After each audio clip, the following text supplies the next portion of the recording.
vezes 2, menos 4 vezes 7. Menos 28. Menos 28. Bom, mais, agora, eu tenho 2 ao quadrado, 4, multiplicado por 2, 8, por 2, 16. Bom, aqui eu tenho 2 ao quadrado, 4, multiplicado por 2 aqui, ó, dá 8, multiplicado por menos 1, menos 8. Menos 8. Sobre quem? 2 mais 2. Mais 2. Bom, só resolvendo isso aqui, pessoal, menos 80 com menos 28, menos 108, mais 16 menos 8, dá 8, dividido por 4, 2. Quanto vai dar isso aqui, então? Menos 106. Menos 106. Então, nesse caso específico, nós não tivemos nenhum caso de indeterminação. Então, já podemos resolver o limite somente aplicando a tendência.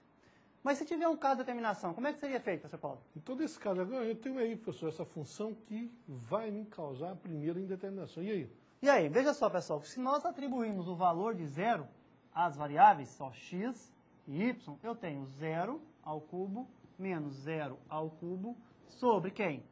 0 menos 0. Isso vai me restar 0 sobre 0.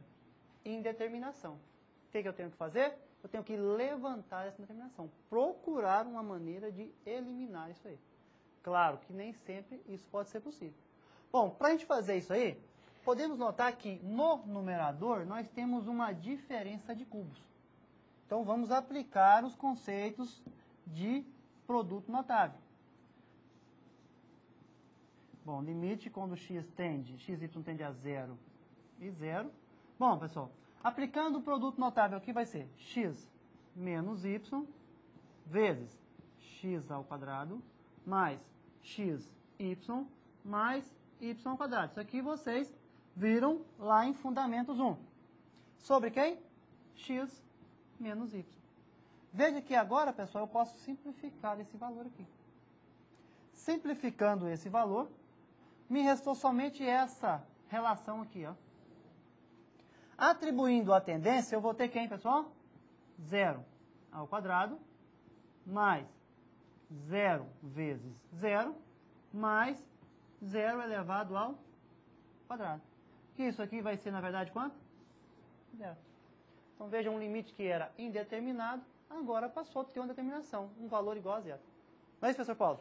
Correto. Então, quer dizer que qualquer outra questão que haja, pareça uma indeterminação, eu sempre vou buscar meios, principalmente através de fatoração, ou algum artifício matemático, para levantar e eliminar essa indeterminação. Lembra lá, quando a gente usou exatamente um cálculo com uma variável. Mas, professor, além disso aí, também tem as derivadas que a gente usa agora, e as derivadas parciais. O que seria uma derivada parcial? Bom, quando você trabalha derivada parcial, na verdade você está derivando uma função parcialmente em relação a uma função, a uma variável, correto? E a gente vai ver também derivada total. Bom, para a gente resolver uma derivada, pessoal, os conceitos, veja que a gente está sempre frisando, os conceitos para derivadas de limites de mais de uma variável são os mesmos utilizados para limite com uma única variável. Os conceitos utilizados para derivada com mais de uma variável, a princípio, são os mesmos conceitos utilizados para a derivada de uma única variável. Então, para a gente resolver isso aí, vamos lá.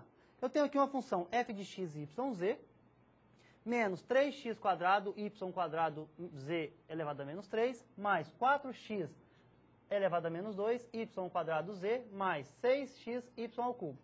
Veja que aqui nós queremos a derivada f de 1, ou seja, derivada em relação a x dessa função, e f de 3, derivada em relação a z.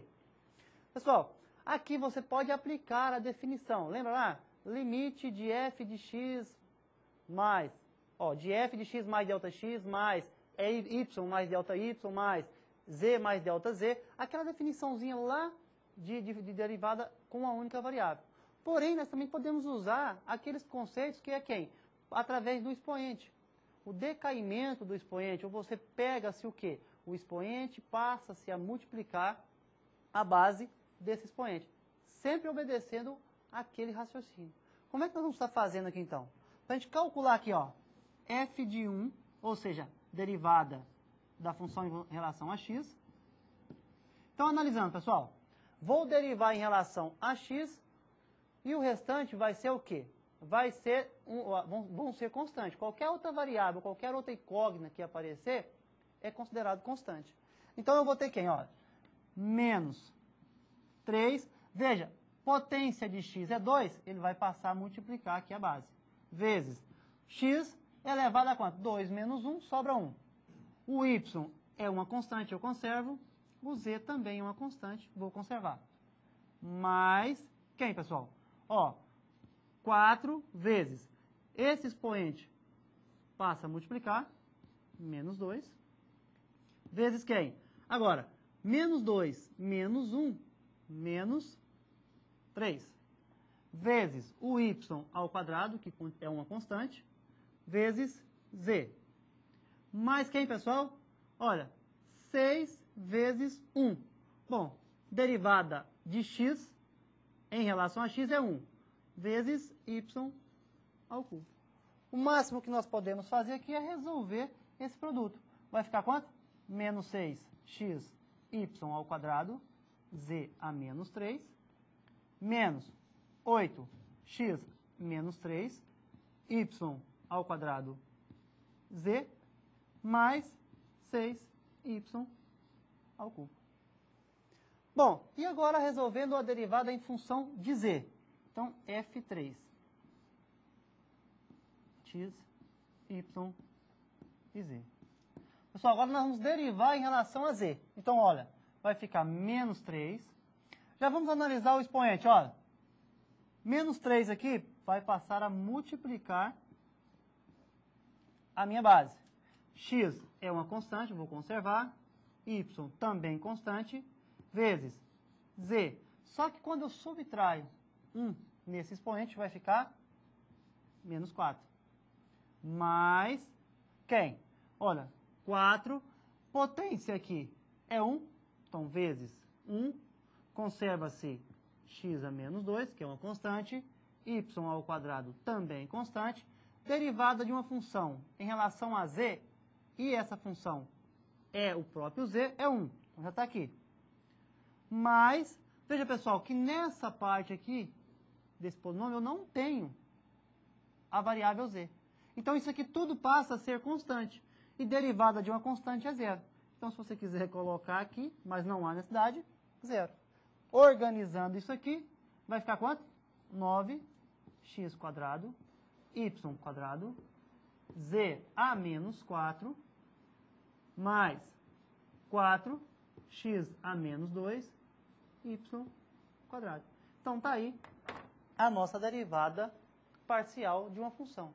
Lembrando que derivada parcial é quando você deriva uma função com mais de uma variável em relação a uma única variável. Beleza? O que mais nós temos, professor Paulo? Vamos fazer mais uma derivada, agora usando as funções trigonométricas. Ah, então as derivadas direcionais? Não, parciais? Vamos lá então para ver? Vamos ver como é que ficaria? Pessoal, então olha só. Mesma coisa, derivada agora dessa função. A primeira vamos calcular em função de z, que é a terceira variável, e a segunda em função de y. Então, f de 3, x, y, z, é igual. Derivando em relação a z, pessoal. Veja, primeiro vamos derivar a função do arco da tangente, da função tangente. Quem que é a derivada da tangente? É secante ao quadrado. Conserva-se o arco, x ao quadrado, z. Bom, mas eu tenho que derivar também o arco. E a minha função, o arco dela tem a constante, ou a variável z, perdão. Então, derivada de x ao quadrado z em função de z, vai sobrar simplesmente x quadrado. Mas, agora, derivada da cotangente é quem? É menos, não é isso? Menos cossecante ao quadrado de quem? No nosso caso aqui, de 4y quadrado z quadrado. Bom, mas agora vezes a derivada do arco. Quem que é o arco nosso? 4y quadrado z quadrado. Derivando aqui, o 4y quadrado é constante. Vou conservar ele, ó. Vezes 4y quadrado.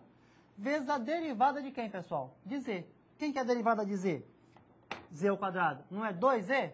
Já vou resolver aqui. Vocês já estão aptos. Já então vai ficar quem? 8